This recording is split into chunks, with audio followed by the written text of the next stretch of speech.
President, Mr. Secretary General, fellow delegates, ladies and gentlemen, ladies and gentlemen, ladies and gentlemen.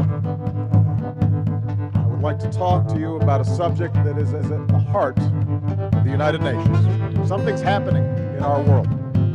The way things have been is not the way that they will be.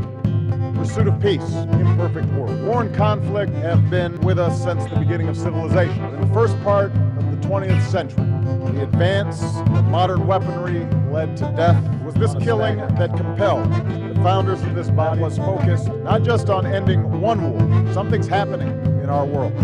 We have got to make not merely peace, but a peace that will last.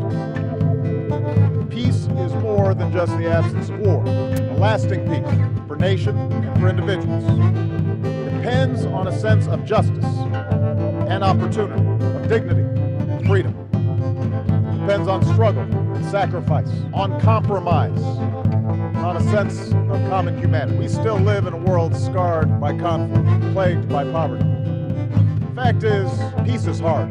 Palestinians deserve to know the territorial basis of their state. And that is and will be the path to a Palestinian state.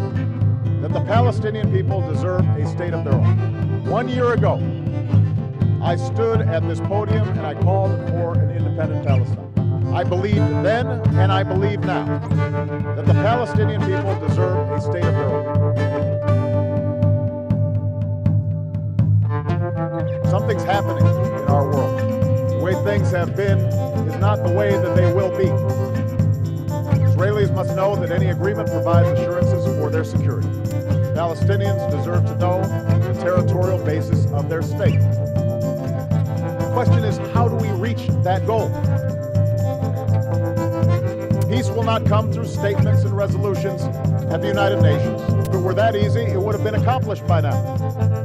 Ultimately, Israelis and the Palestinians must live side by side. Ultimately, it's the Israelis and the Palestinians, not us, who must reach agreement on the issues that divide them, on borders, on security, on refugees, and Jerusalem. Ultimately, peace depends upon compromise. And that is and will be the path to a Palestinian state. Negotiations between the parties. We seek a future where Palestinians live in a sovereign state of their own, with no limit to what they can achieve.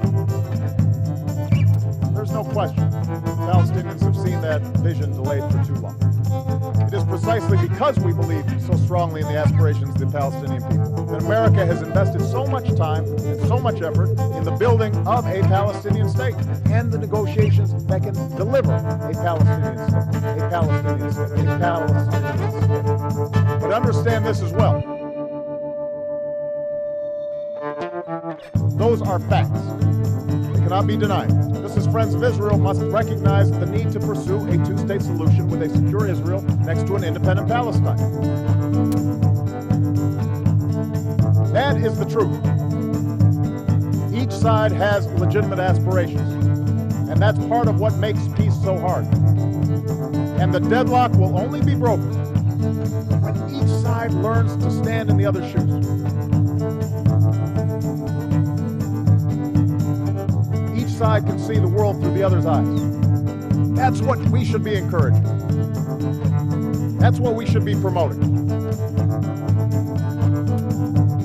The measure of our actions must always be whether they advance the right of Israeli and Palestinian children to live lives of peace and security and dignity and opportunity. So together, let us be resolved to see that it is defined by our hopes and not by our fears. Together, let us make peace, but a peace, most importantly, that will last. Thank you very much.